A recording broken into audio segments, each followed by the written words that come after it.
जाग्रत प्राप्य वरान् निबोधत।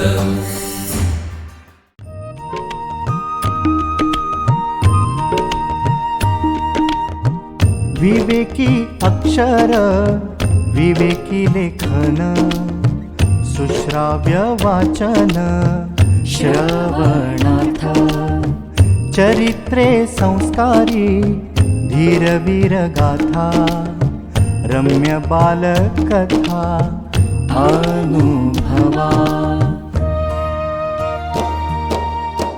अमृताचे शब्द थोर आणि सान सगळ्यांचे कान आनंदावे चालता बोलता ऐकावे पहावे ज्ञानी होत जावे सहजची।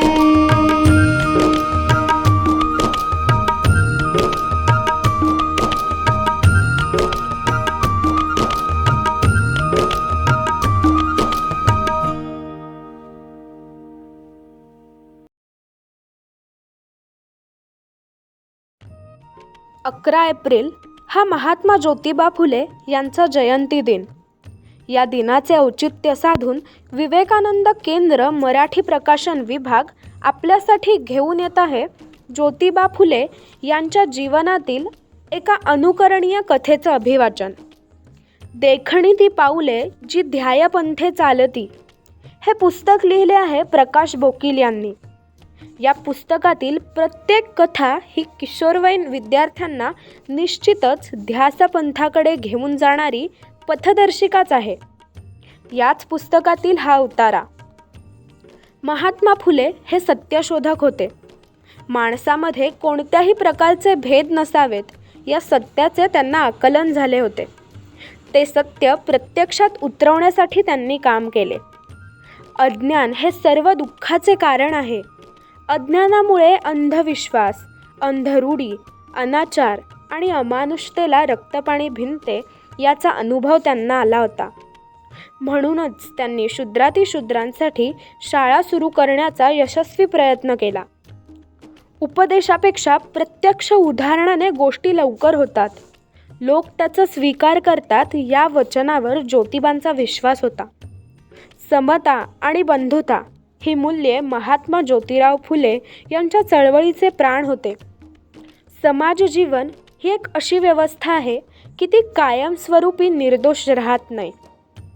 अनेक महापुरुषांनी आपापल्या परीने ही व्यवस्था सुधारण्याचा प्रयत्न केला। सत्यशोधक हा ज्योतिरावांचा एक महत्त्वाचा प्रयोग। ब्राह्मणाचे कसब, शेतकऱ्याचा असूड इशारा, सार्वजनिक सत्यधर्म अशा अनेक पुस्तकांची निर्मिती ज्योतिबा फुले यांनी केली। त्यांच्या या लिखाणातून त्यांना अखिल विश्वाला कवेत घेणाऱ्या माणसाला माणूस म्हणून प्रतिष्ठा देणारा धर्म साकार करायचा होता याची प्रचिती येते। ज्योतिराव फुले हे जनतेचे महात्मा, खरे महात्मा, ज्याचे मन आणि आत्मा उंचावलेला आहे असा तो पुरुष। महात्मा ही पदवी त्यांना सामान्य जनतेने स्वयंस्फूर्तीने दिली। तर ऐकूयात देखणी ती पाऊले या पुस्तकातील शिक्षणातून समाजोद्धार या गोष्टीतून समाजोद्धारासाठी महात्मा ज्योतिबा फुले किती धडपड करीत होते हे सांगणारा एक प्रसंग।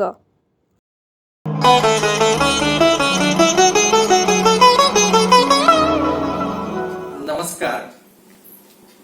प्राध्यापक प्रकाश बोकील लिखित देखणी ती पावले जी ध्यासपंथे चालती भाग क्रमांक 1 कथा क्रमांक 24 महात्मा ज्योतिबा फुले यांच्यावर आधारलेली कथा। शिक्षणातून समाज उद्धार। समाज उद्धारासाठी महात्मा ज्योतिबा फुले किती धडपड करत होते हे सांगणारा एक प्रसंग एका समारंभात घडलेला। समारंभाची तयारी जय्यत झाली होती। आमंत्रितांशिवाय कुणालाही प्रवेश नव्हता तिथं, कारण तो समारंभ होता इंग्लंडची महाराणी व्हिक्टोरिया हिचा पुत्र ड्यूक ऑफ कॅनॉट व त्याची पत्नी यांच्या सत्काराचा। तेवढ्यात प्रवेशद्वारापाशी थोडा गोंधळ उडाला. तिथं कुणीतरी एक खेडूत आत जाण्यासाठी तावातावाने बोलत होता. गुडघ्यापर्यंत धोतर, अंगात बाराबंदी, डोक्यावर पागोट, खांद्यावर घोंगडी, हातात काठी आणि पायात चप्पल. अस्सल शेतकरीच. स्वयंसेवकाचा त्याला आत सोडण्यास नकार होता. वाद वाढत चाललेला. तेवढ्यात राव बहादूर हरिरावजी चिपळूणकर तिथे आले. त्यांनी ज्योतिरावांना ओळखलं. ते ज्योतिरावांना घेऊन थेट व्यासपीठावर गेले. तिथल्या एका खुर्चीवर त्यांना सन्मानानं बसवलं. तिथं बसलेले सगळेजण ठेवणीतल्या परीत घडीच्या उंची पोशाखात. ज्योतिरावांचा तो अनोखा पोशाख. पण ज्योतिराव जराही विचलित झाले नव्हते. कारण ज्योतिरावांची योग्यता, त्यांचं समाज उद्धाराचं कार्य तिथल्या इतर कुणापेक्षाही अधिक सरस होतं. स्त्री शिक्षण, विधवा विवाह, बालविवाह प्रतिबंध, पुनर्विवाह, जाती व्यवस्थेला विरोध, कष्टकऱ्यांचा कैवार, नोकरशाहीशी संघर्ष, शोषणाविरुद्ध आवाज उठवणं, मुलींसाठी पहिली शाळा सुरू करणं. काय काय म्हणून सांगावं. मूळ धर्मभेद, मानावा नसावा, एकोपा असावा जगामाजी, अशी त्यांची उदार विशाल विचारसरणी होती. हंटर कमिशन पुढं सक्तीच्या प्राथमिक शिक्षणाची मागणी करणारे ज्योतिराव शिक्षणाच्या माध्यमातून समाज उद्धार करू इच्छित होते. म्हणूनच इंग्लंडच्या राजपुत्राला भेटायला जाताना वेगळे भारी श्रीमंती कपडे न घालता भारताच्या खऱ्याखुऱ्या भूमिपुत्राचं दर्शन घडविण्यासाठी अस्सल ग्रामीण पोशाख घालणं त्यांनी पसंत केलं होतं. समारंभात आपलं भाषण करताना तर ज्योतिरावांनी कमालच केली. ते इंग्लंडच्या राजपुत्राला उद्देशून म्हणाले, महाशय, हिऱ्या मोत्याचे अलंकार आणि मौल्यवान वस्त्र घालून इथं बसलेले तुमच्या समोरचे हे लोक हिंदुस्थानचे खरेखुरे प्रतिनिधी नाहीत. खरा हिंदुस्थान खेड्यात आहे. तो उपाशी आहे, गरीब आहे. त्यांच्याकडे वस्त्र नाही, घर नाही, अन्न नाही. त्याला शिक्षण मिळणं फार आवश्यक आहे. माझी ही एवढी मागणी आपण इंग्लंडला परत गेल्यावर आपली माता महाराणी व्हिक्टोरिया यांच्या कानावर जरूर घालावी. खरंच उपेक्षितांसाठी चंदनासारखं झिजणाऱ्या महात्मा ज्योतिबा फुले व सावित्रीबाई फुले या दोघांनाही अनंत प्रणाम. नमस्कार.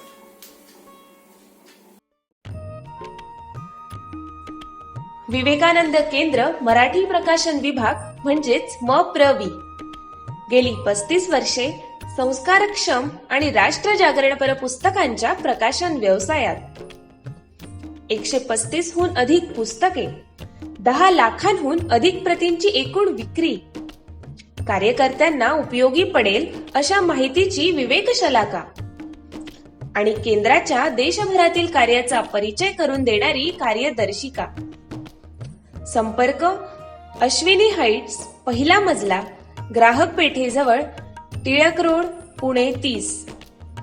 संपर्क क्रमांक 9881061686.